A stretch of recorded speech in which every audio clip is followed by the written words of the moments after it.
Story 1. The caller in the lot, I need you to understand something before I tell you this story. I've been a 911 dispatcher for 6 years. 6 years of absorbing other people's worst moments. The car accidents, the domestics, the cardiac arrests, the sobbing parents who can't wake their children. You develop a skin for it.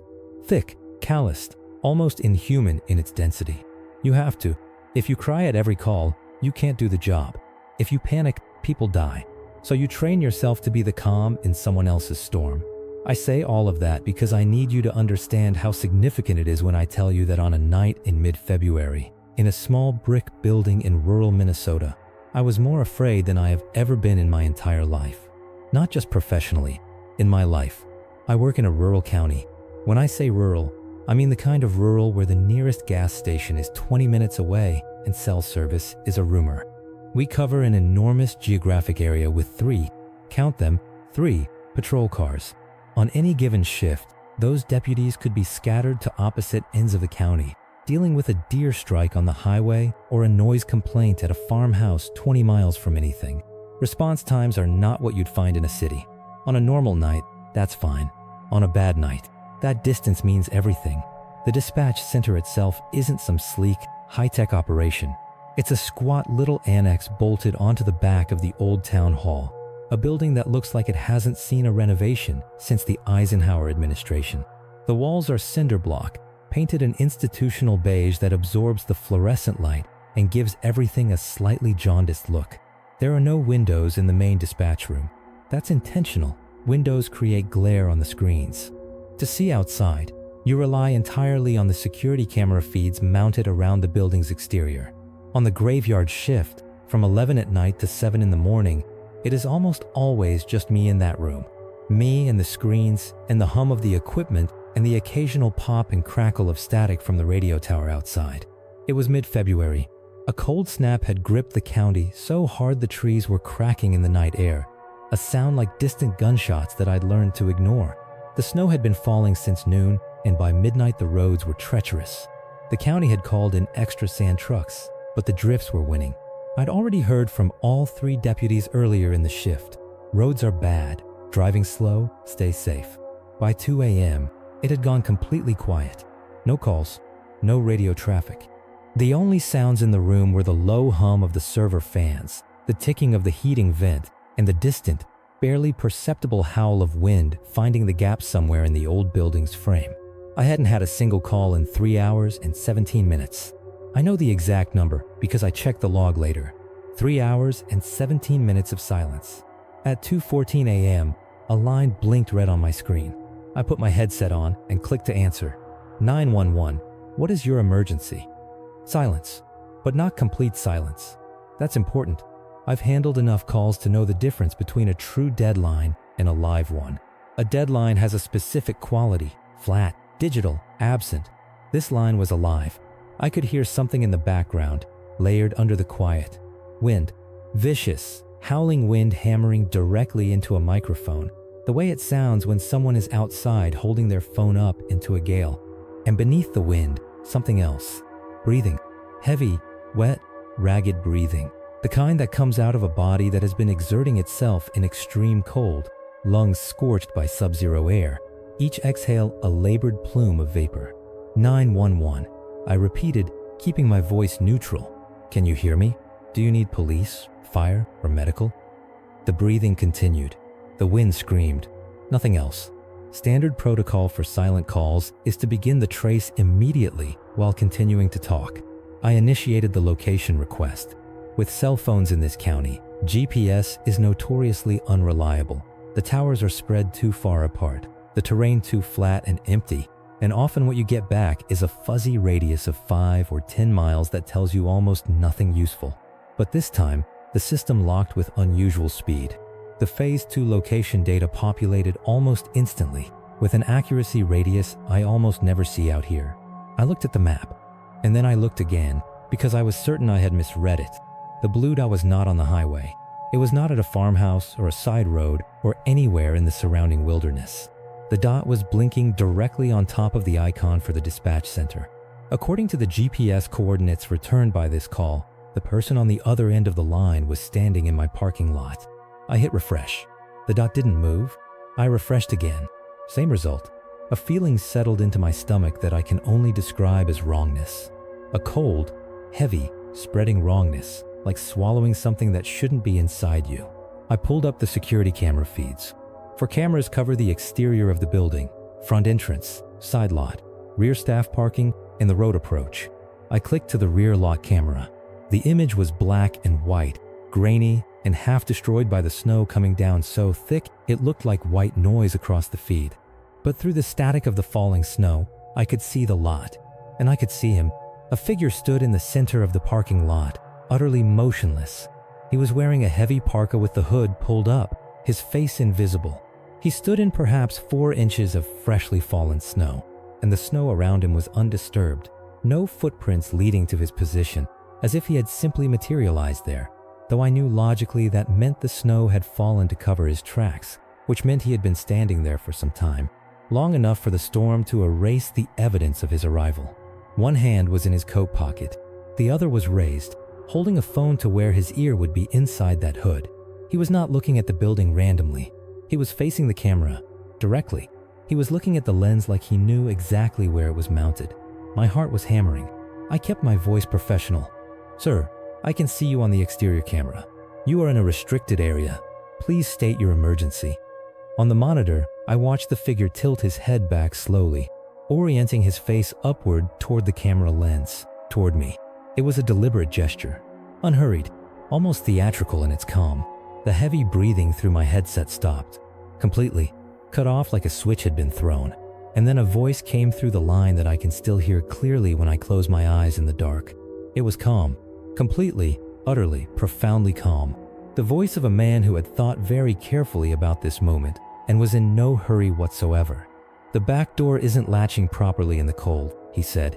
"You should check it." I felt ice pour through my chest. Because he was right. The back door, the exterior access door to the hallway that connected the annex to the main building, had been giving us trouble all winter. The weather stripping had frozen stiff, and the magnetic lock, which was supposed to engage automatically when the door closed, had been failing to seal completely in temperatures below zero. Facilities had been notified. It hadn't been fixed yet. "Who is this?" I demanded. My hand was already moving toward the radio. "You really need to pay more attention," the voice said, still calm, conversational, like we were discussing something mundane. "Not just to the door, to where you leave your things." I keyed the radio mic. "Dispatch to all units. I have a 10 to 33 at the station. Suspicious subject in the rear staff lot. Possible attempted entry. I am alone in the building."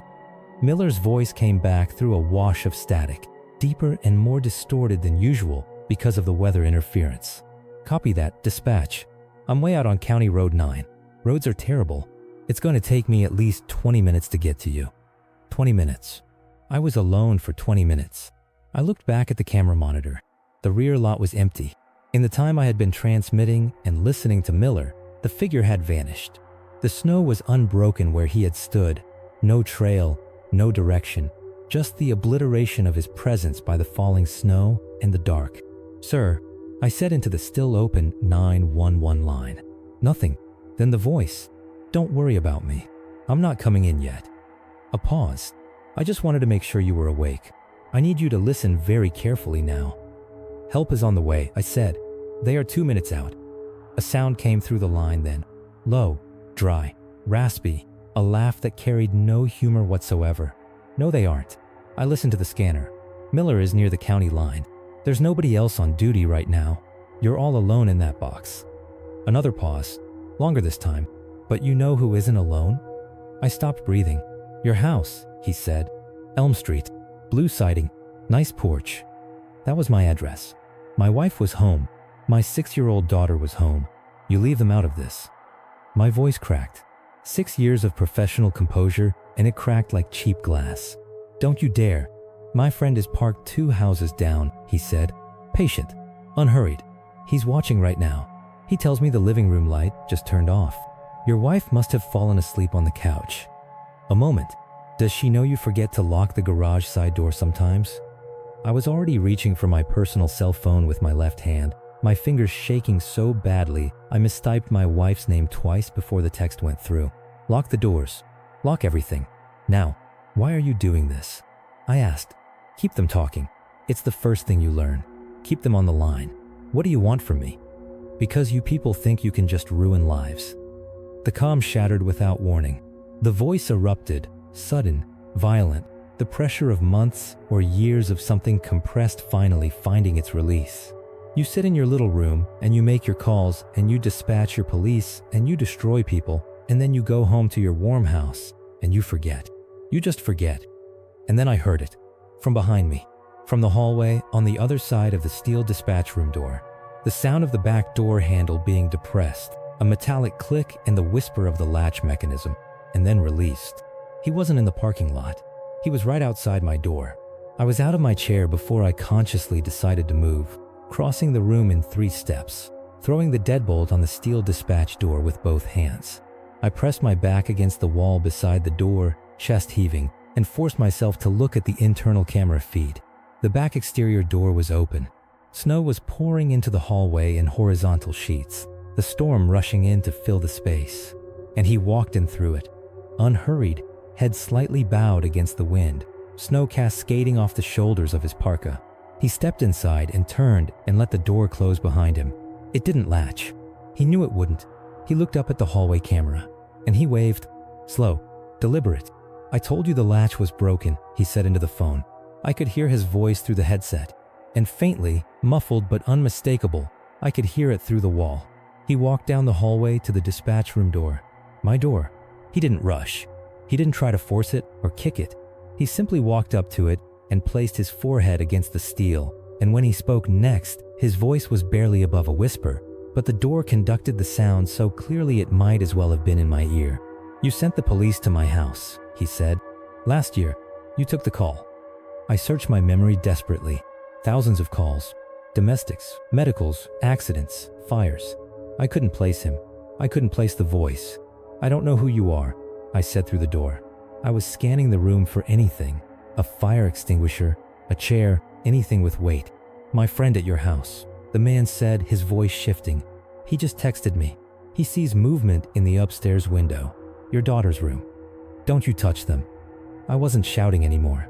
My voice had gone quiet and flat and very, very cold. Don't you touch my daughter. Open this door, he said. Open the door and I'll call him off.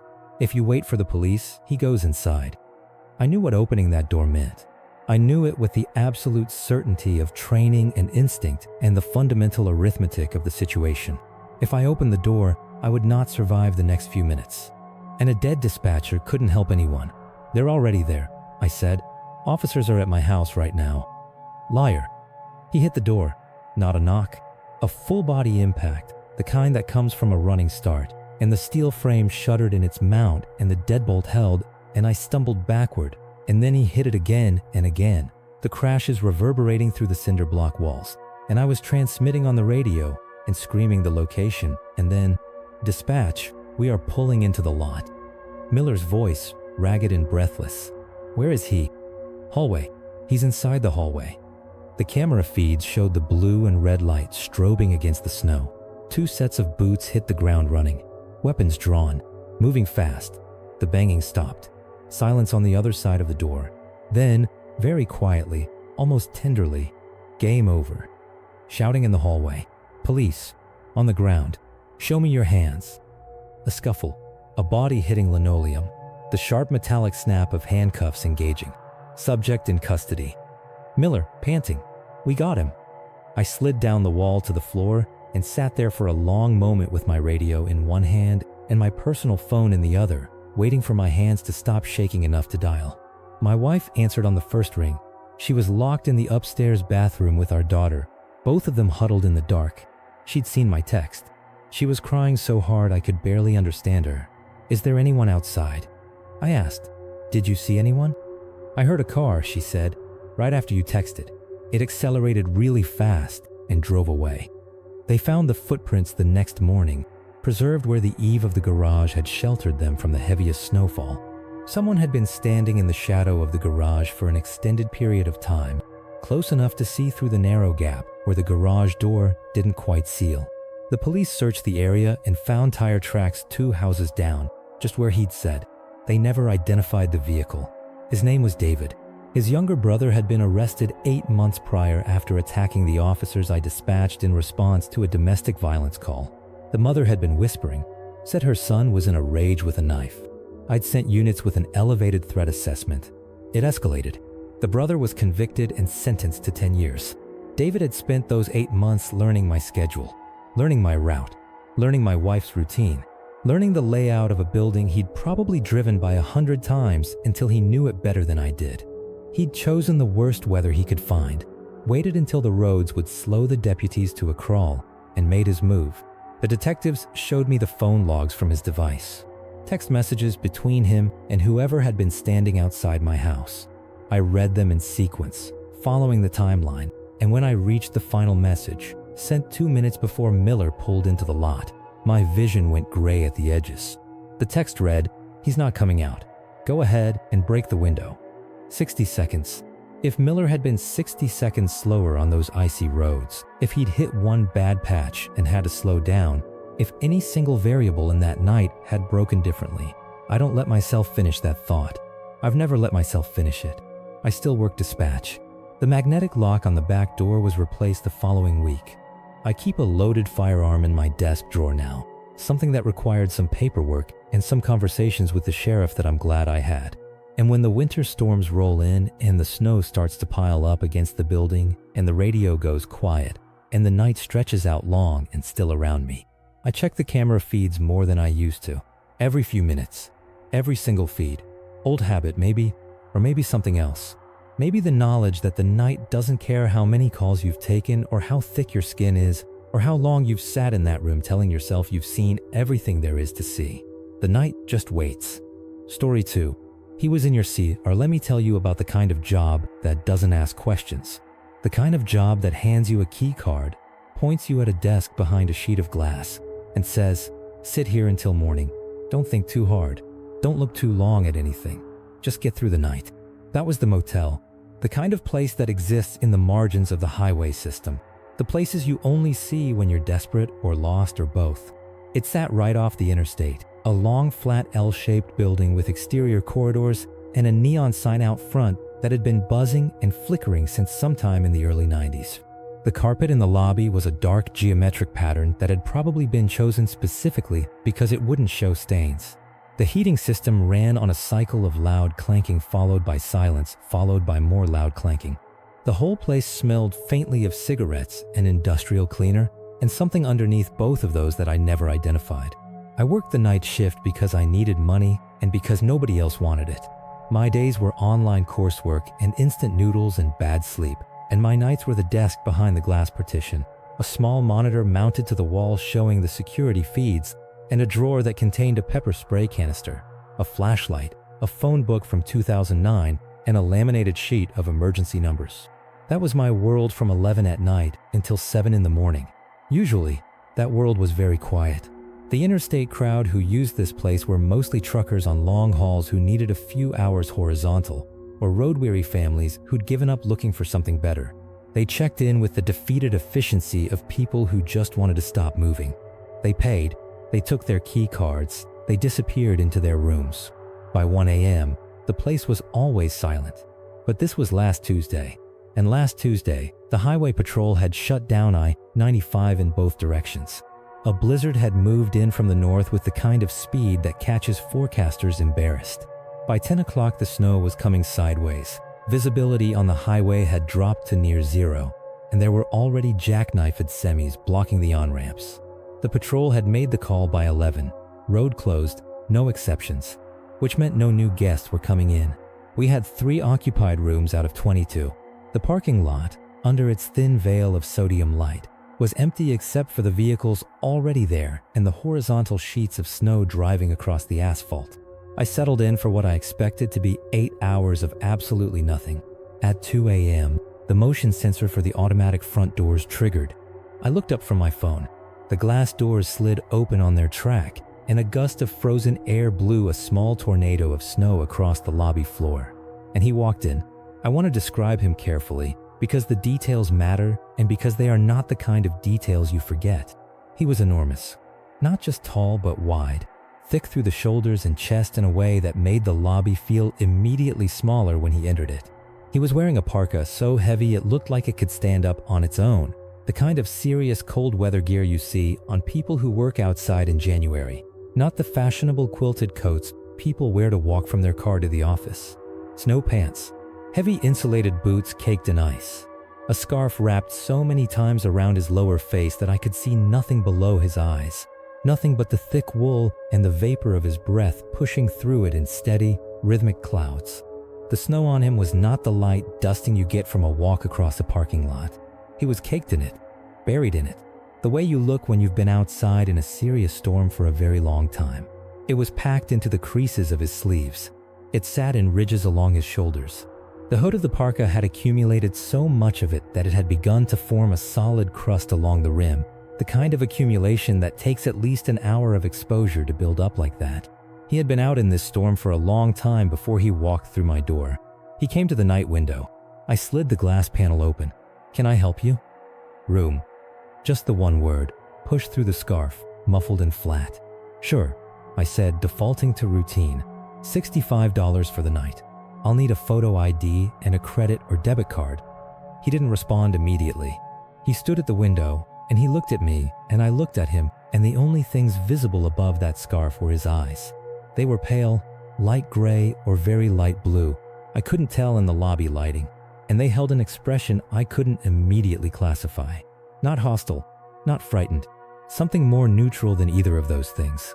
The expression of someone who has already worked through a set of calculations and has arrived at the answer and is now simply executing. Then he reached into his coat pocket with one gloved hand and placed a wad of cash on the counter. The bills were wet, soaked through, stuck together in a cold, damp brick. He pressed them flat with his gloved fingers. "Wallet's in the car," he said. "Doors are frozen shut. I just need to warm up before I can get back out there." It violated policy. It violated policy clearly and completely, and I knew it while he was still talking. No ID, no room. That rule exists because the ID is the only thing that gives you any information at all about who is sleeping 20 feet away from you. Without it, you have nothing. You have a name on a wet piece of cash and a face you can't see and a body that is standing very close to your window. But it was 20 degrees below zero outside. He was soaked. He was shivering. I could see it now, the subtle tremor in his shoulders that he was working to control. And I was 22 years old and did not yet fully understand what it meant to let someone past a rule that exists for a reason. "Fine," I said. "Room 104. Down the hall, first floor. Check out at 11. I slid the key card under the glass. He took it without a word and turned and walked down the corridor, leaving a trail of melt water and slush on the linoleum that tracked his path like evidence. I watched him go. He walked slowly, unhurried. He turned the corner toward the ground floor rooms and disappeared. I went back to my phone, but something wouldn't settle. A low-frequency unease that I tried to dismiss as paranoia and couldn't quite manage to shake all the way down. About 40 minutes later, the unease sharpened into something specific, something concrete that I could actually examine. He'd said his car doors were frozen shut, but he'd gotten the cash out. I'd watched him reach into his pocket and pull out that wet bundle of bills without any difficulty at all. No struggle, no stiffness, no indication that his hands had just come from fighting with a frozen door handle. And I realized something else. I hadn't heard an engine. The automatic doors open and you always hear something. The ambient rumble of a running vehicle under the awning, the crunch of tires on snow-packed asphalt, the sigh of a car that's been pushed through bad weather. I'd heard none of that, just the door sensor, and then him. I turned to the security monitor mounted above the desk and pulled up the exterior front entrance camera. I rewound the feed to 2 a.m. The frame showed the driveway approach, the canopy overhang, the apron of parking directly in front of a lobby. The snow was coming down in dense sheets. The image was grainy and high contrast, the way security footage always looks in heavy weather. But the driveway was clearly visible. It was empty. No car had pulled in. I rewound further. 150 empty. 145, I stopped rewinding. He was already there. At 1:45 a.m., 15 minutes before he walked through my door, he was standing directly in front of the lobby entrance. Standing on the other side of the automatic glass doors, in the full fury of the blizzard, perfectly still. The camera showed him as a dark mass against the white chaos of the storm, a solid, unmoving shape in the middle of all that motion. I fast-forwarded. 1:48, still there. 1:52, still there. 1:55, not moving. 1:58, the same.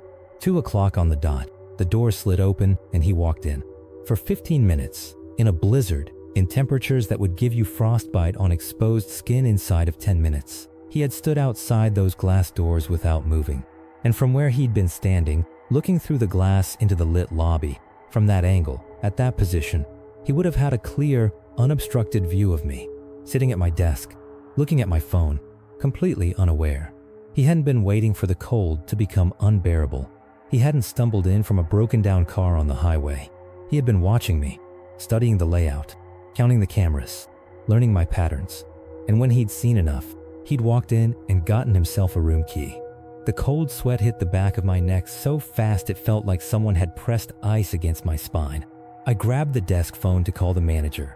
He lived in the attached residence unit and was technically on call for emergencies. But before I could dial, the phone rang in my hand.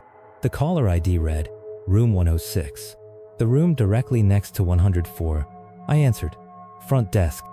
The voice was a woman's voice, compressed and urgent, pitched low in the way people speak when they are afraid to be heard. It's the woman in 106. Someone is trying to open the connecting door between my room and the next one. The connecting door? Most rooms in this motel had them. Interior doors between adjacent rooms that could be unlocked from both sides, intended for families who booked multiple rooms. The standard practice was to keep them bolted from both sides. If the occupant of 104 had unlocked his side of the door, the only thing between him and the woman in 106 was her side bolt. Are you sure? I asked, even though I already knew. He's been at it for 5 minutes, she whispered, jiggling the handle. Slow, over and over, like he's testing it, and scratching. He's scratching at the wood around the frame. Lock yourself in the bathroom right now, I said. Do not open any door for any reason. I am calling the police. I hung up and dialed 911. The dispatcher, and the irony of being the person calling 911 instead of working the other end of it was not lost on me, told me that because of the highway closure, state troopers were already staged nearby. 5 minutes. 5 minutes. I stood up from the desk and pressed my back against the wall behind me and held the pepper spray canister in both hands and watched the corridor entrance and counted my own heartbeats. The fluorescent lights in the lobby hummed. The heating system clanked and went silent. Outside, the wind drove snow against the glass in long rattling gusts. The corridor was empty. The corridor stayed empty. The blue lights appeared in the parking lot at the 4-minute mark. 2 troopers came through the doors with the practiced efficiency of people who have done this before, stamping snow from their boots, scanning the lobby, reading me in one quick look. I gave them the room number and the master key and pointed them down the hall. They drew their weapons before they turned the corner. I stood at the lobby end of the corridor and listened. Boots on linoleum, a sharp knock, state police, opened the door, and then a beat of silence, and then the master key in the lock, and then the door going back on its hinges hard. Silence. One of the troopers appeared at the end of the corridor and waved me down. I walked on legs that felt like they were borrowed from someone else. The room was empty. The bed had not been touched. The comforter was still sealed in its tight institutional tuck, undisturbed. The small desk, the TV, the dresser, nothing moved, nothing opened. On the far wall, the window was wide open. The screen had been pushed out cleanly, not torn, not broken, but removed from the frame and set aside, leaning against the exterior wall below the sill like he'd taken his time with it. Snow was pouring in through the open rectangle, and a drift had already begun to form on the carpet below the window. The cold coming through that open frame was immense and immediate, the kind that hits you like a wall. He went out the window when he heard the sirens. The trooper said. He holstered his weapon. We'll search the perimeter, but in this weather, tracks fill in fast. Then he stopped. He was looking at the small desk beside the TV. On it, on a single sheet of the motel's branded stationery, the cheap kind with the motel's name printed across the top in a forgettable font, was a note. The handwriting was uneven, jagged, pressed too hard into the paper, like someone writing with deliberate clumsiness to disguise their natural hand. 4 words. That was all. for words that I have not been able to stop thinking about in every quiet moment since. You seem nice. Check your car before you drive home. I read it twice. I read it a third time. My car, I said. My voice sounded strange to me. Far away. Is your vehicle on the property? The trooper asked. Around the side. Red Honda. We went out through the lobby together, the trooper and his partner and me, pushing through the side exit into the full force of the blizzard. The cold hit like a physical blow. My car was parked in the side lot where it always was, under the overhang where the wall of the building gave partial shelter from the wind. It was covered in a smooth layer of snow. It looked exactly like it had looked when I'd parked it at the start of my shift. Undisturbed. Ordinary. Shine your light inside. The trooper said. I unlocked it with the remote. The lights flashed once. I pulled open the driver's side door and leaned in. Front seat was fine. My bag was on the passenger side where I'd left it. Nothing missing, nothing moved, nothing wrong. Looks okay, I said. I was starting to believe it. Maybe the note was just what they'd said, an attempt to frighten me, to leave me with something to carry home. Maybe he just wanted to scare. Check the back, the trooper said. I opened the rear door. The upholstery was soaked. Not damp, soaked, the way fabric gets when something wet has been pressed against it with weight for an extended period. And in the wet fabric, clearly defined, unmistakable even in the partial light from the trooper's flashlight, were two impressions. Large, oval, the shape left by the soles of boots. They faced forward toward the front seats, toward where my head would be when I drove. The trooper moved the flashlight to the footwell. On the floor mat was a small pile of debris, candy wrappers, damp and partially disintegrated, compressed into the mat by weight, and around them, a shallow pool of meltwater, frozen now at the edges into a thin skim of ice. The ice meant the water had been there for a while. It had partially frozen. He hadn't been in my car minutes ago. He had been in my car for hours. He wasn't watching you from outside, the trooper said quietly. He kept the flashlight on the footprints. They were facing forward, toward the driver's headrest, toward the back of my skull. He was in here, waiting for your shift to end. I stood in the blizzard beside my car, and I looked at those footprints and I understood the complete shape of what had almost happened. He'd come here early, long before I arrived for my shift, or just after, while I was still settling in. He'd gotten into my unlocked car, and he'd sat in the back seat behind the driver's position, and he'd waited. In the cold, in the dark, with whatever he had with him that I don't want to think about for too long. But the wait had stretched too long. The cold had become something he couldn't manage. And so he'd made a decision. He'd gotten out of my car and walked to the tree line at the back of the property and stood there in the storm and watched through the lobby glass until he'd worked out a different plan. Until he'd seen enough of my routines and my blind spots to walk in and get himself a room and work from the inside instead. He had been in my car, sitting behind me, inches from where my head would have been. And if he hadn't gotten cold, if he hadn't gotten impatient, if the temperature had been 10 degrees warmer, or if he'd brought better gear, or if I had parked in a different spot or finished my shift 20 minutes early. I drove home in a trooper's vehicle that morning. They followed me inside and cleared every room. I didn't go back to that motel. I left my final paycheck there without collecting it. I work at a toll booth now. I know how that sounds. I know what people think when they hear toll booth. They think boredom. They think dead end. They think the lowest rung of a ladder going nowhere. But here is what a toll booth is. It is a small enclosed space with bulletproof glass and a direct line of sight to everything approaching you for a quarter mile. You can see everyone coming. You can see exactly what they're carrying. You can see their hands. After that night, seeing everything coming from a long way off doesn't feel like a small thing. It feels like everything. Story 3. All aboard, there is a specific kind of silence that only exists inside a dead mall at 3 in the morning. I don't mean quiet. Quiet is the absence of noise. What I'm describing is something with more weight to it, a pressurized, suspended stillness that accumulates in large empty spaces the way cold accumulates in a basement. It presses against your eardrums. It makes your own footsteps sound intrusive, like you've walked into somewhere you were never supposed to be. Like the building itself is aware that it's after hours and something is present that shouldn't be. I worked 1 month at the Northridge Mall. Late December, graveyard shift, 10 at night to 6 in the morning. I needed holiday money and the hiring manager, a A guy named Dave who had the 1,000-yard stare of someone who'd stopped asking questions about his life choices a long time ago, told me it was easy work. Walk the perimeter once an hour. Watch the cameras the rest of the time. Bring a thermos. What Dave did not tell me was what was already living inside that building. The Northridge had been a destination once. You could tell from the bones of it, the wide atrium with its vaulted skylights, the 2-story layout with the balcony walkway overlooking the food court, the ghost outlines on the walls where Anchor store signage had been removed. Whatever this place had been in 1994 must have felt like something. Abundant, bright, loud with the specific noise of commerce and crowds. By the time I got there, more than half the storefronts were dark and shuttered behind corrugated metal gates, and the skylights were so caked with years of grime and now snow that they blocked more light than they admitted. The whole place had the quality of something that had died but hadn't been told yet.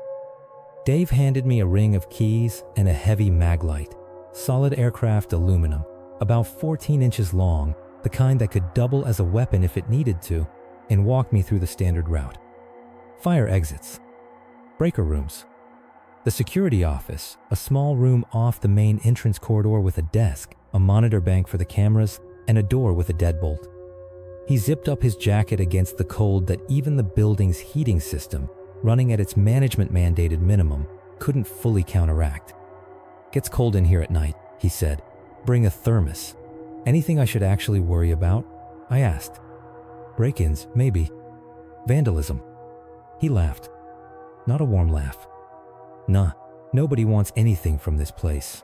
He gave me a look I couldn't quite read, and then he left, and I was alone in 1,200 square meters of dead retail space, and I did not yet understand that his laugh had not been reassurance. It had been something closer to an apology. The first 2 hours were fine, or fine enough. The building groaned and ticked around me the way old structures do in extreme cold, the materials contracting, the frame settling, small mechanical surrenders to the temperature. The storm outside had intensified since I'd arrived. I could hear it working at the building's exterior, a low, continuous pressure of wind against the walls, punctuated by heavier gusts that made the skylights creak in their frames. Inside, my breath came out in visible clouds. My footsteps echoed. At 1 a.m., I was doing my second ground floor sweep, moving through the food court toward the kids' zone, a small amusement cluster near the central atrium. Coin-operated rides, a miniature carousel, a rocket ship, and a small cartoon train on a short circular track, its painted face fixed in the permanent cheerful grin of something designed to appeal to children and which, in context, in the dark, in an empty building at 1 a.m., appealed to nothing in me at all. The silence broke. Haha, all aboard for fun. The sound hit me so hard and so unexpectedly that I spun around with the mag light raised over my head like a club, heart hammering, breath gone. The voice was tinny and digital, pushed through a small speaker with just enough volume to carry, and it bounced off every surface in the atrium and came back at me from 6 directions at once. The train rocked on its track for 10 seconds, its painted eyes catching my flashlight beam and throwing it back, and then it went still. The silence returned. Heavier than before, the way silence always feels heavier after something has broken it. A timer. A demo loop. The thing had never been switched off, or nobody had bothered, or the circuit was hardwired into the building's power grid in a way that put it beyond anyone's convenient reach. Every 5 minutes, on a clock I couldn't see, it ran its cycle. That was all. Just a machine doing what it was built to do, mindlessly, in the dark, for an audience of no one. I told myself that while my heart was still racing. I kept telling myself that for the next 2 hours. By 3 a.m. the fear had become irritation, the way fear does when the threat turns out to be a malfunctioning toy. The laugh was maddening. It found me everywhere in the building, muffled and distant when I was on the upper floor, clearer when I was near the food court, and always carrying that same digitized cheerfulness that felt more wrong with each repetition.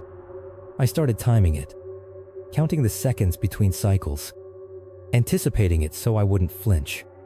I was succeeding at this by about 50%. I decided to sweep the upper floor to put some distance between myself and the train. The escalators were off, running as fixed stairs, and my boots made a grinding sound on the hardened rubber treads as I climbed. The second floor was darker than the ground floor, fewer emergency exit signs, the ambient light from the atrium blocked by the railing and the angle. My flashlight cut a narrow tunnel through it. The mannequins in the shuttered clothing stores watched me through their security gates, frozen mid-pose, faceless in some cases, which was worse than if they'd had faces. I did a full circuit of the upper balcony. Below me, the food court spread out in the dark. The train sat motionless at the bottom of the atrium. I leaned against the railing at the far end of the balcony walk and looked down and waited for the cycle. Haha, all aboard for fun. Shut up, I said to no one, to the empty building, to myself. I pushed off the railing at 4 a.m. and turned toward the down escalator. My shift was 2 hours from ending. I had already decided I was going to call Dave in the morning and quit.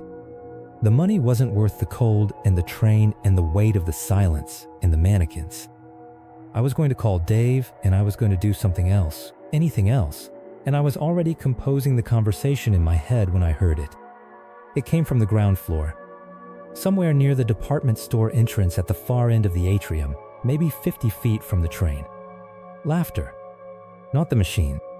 I knew the machine's laugh by then with a specificity I never wanted.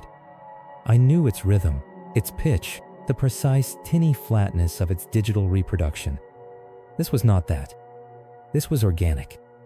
Wet and throaty in a way that no speaker could replicate, pushed up from a chest and through a throat and out of a mouth that was shaped wrong for the sound it was making. It was the laugh of an adult attempting to reproduce the register of a child's delight and landing somewhere that registered as neither. High-pitched, climbing, and then collapsing into a wheeze at the end, like the lungs behind it were damaged or had simply run out of room. I did not move for a full 5 seconds. I stood at the top of the dead escalator with my flashlight pointed at the floor, and I processed what I had heard, and I tried to construct an explanation that did not require another person to be in this building. I could not construct one. Hello. My voice cracked on the first syllable. I cleared my throat. Mall security. The building is closed. The atrium absorbed my words and gave nothing back. I should have gone to the security office. I should have locked the door and called the police and waited. Every part of my training, such as it was, said, do not approach. Contain the situation. Wait for backup. But I was 20 years old and it was a retail mall and I had a metal flashlight and I told myself it was probably a homeless person who'd found a way in from the cold, which was true. I just did not yet understand what that true thing was going to look like when I found it. I went down the escalator. I crossed the food court. The train sat dark and still on its track, between cycles, patient, waiting. I moved toward the department store entrance with the flashlight sweeping ahead of me, the beam dragging across empty tables and shuttered gates, and the tile floor with its pattern of old scuff marks ground in by years of foot traffic. In the center of the aisle leading into the department store, someone had set up a winter coats display.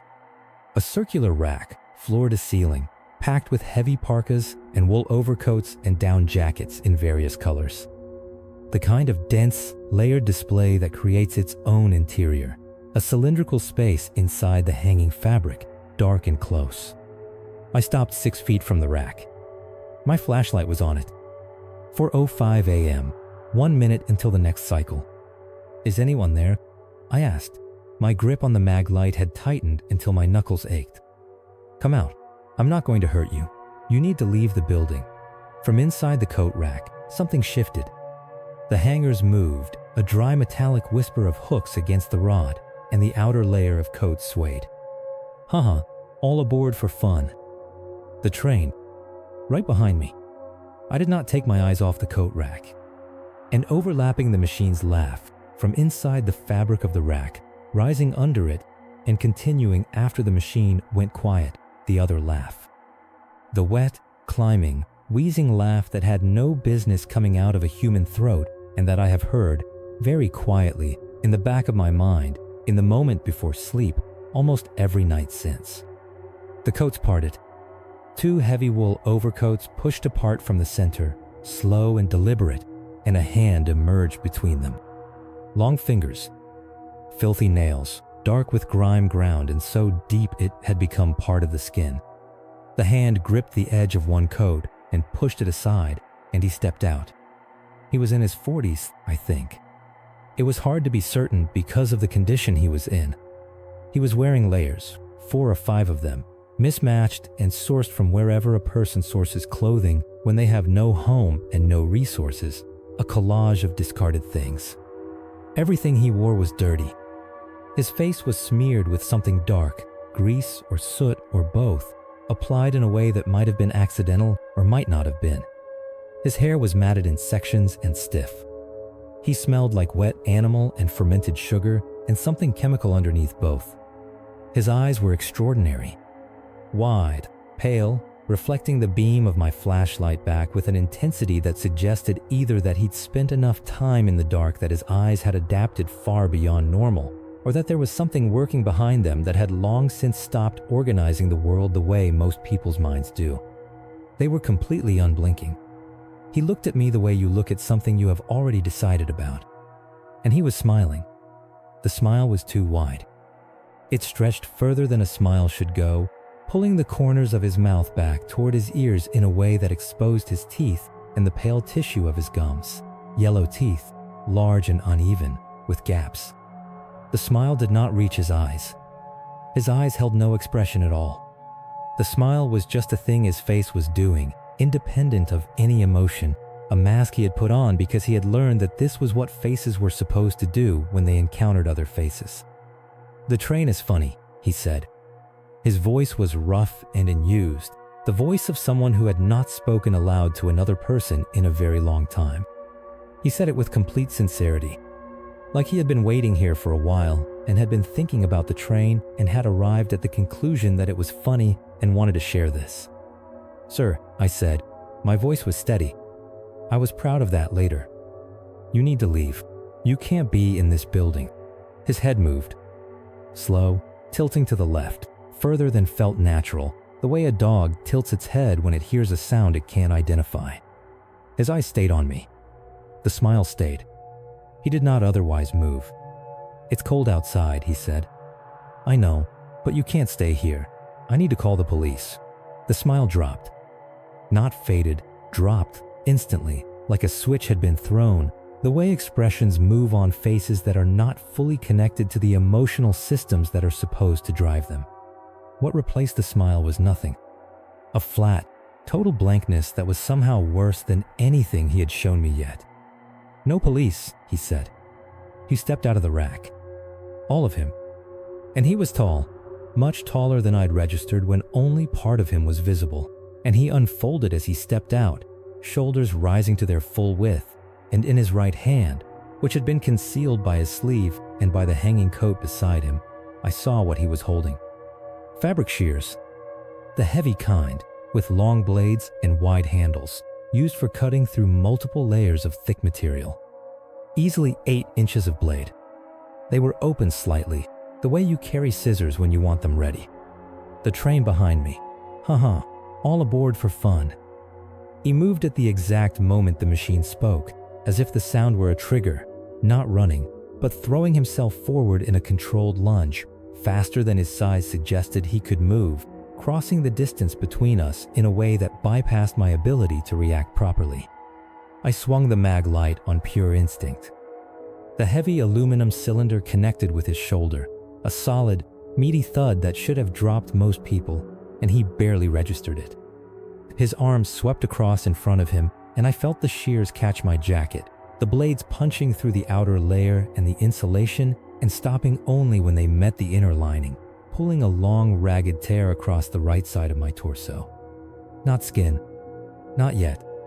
But close enough that I felt the cold air reach through the gap. I ran. I am not ashamed of this.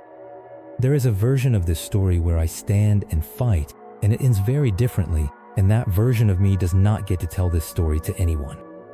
I turned and I ran through the food court, and I did not look behind me, and I could hear him following, the irregular slap of his boots on the tile, the wet, ragged rhythm of his breathing, and once, horribly, the laugh, short and sharp, like a single note, like he was enjoying the chase in a way that had nothing to do with what he was chasing and everything to do with the running itself. The security office door. The deadbolt. My hands were shaking so badly I dropped the key ring once, and the sound of it hitting the floor was the worst sound I have ever heard because it meant time. It meant a second and a half bent down with my back exposed. And then I was up and the key was in the lock and the bolt was throwing and I was inside and pressing my back against the door and trying to remember how to breathe. Through the reinforced glass window set into the office door, I could see the corridor.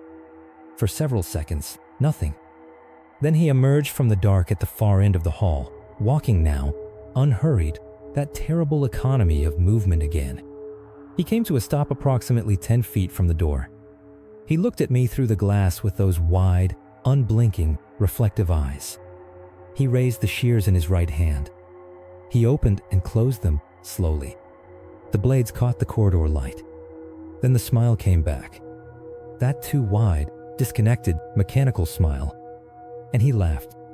Right there in the corridor, 10 feet from me, he produced that laugh, the climbing, wheezing, child register laugh that was nothing like a child's laugh. And he held it for what felt like a very long time, though it was probably 5 or 6 seconds. And then he stopped as abruptly as he'd started, the way the train stopped, and he just looked at me. I dialed 911. I told the operator there was a man in the mall with a weapon. I did not take my eyes off him through the glass. When I said the word weapon, he watched my mouth move, and then he turned, casually, and walked back into the dark of the department store entrance and was gone. The police arrived in 11 minutes. 9 units swept the building for 2 hours. They found his nest in the jewelry department, behind the display cases in the back corner, a sleeping bag, a small pile of food court wrappers from the trash, several items that had gone missing from the security desk before I'd started my shift. A comb, a lighter, a small mirror. He had taken things, personal things, the kind of things you take when you want to know someone.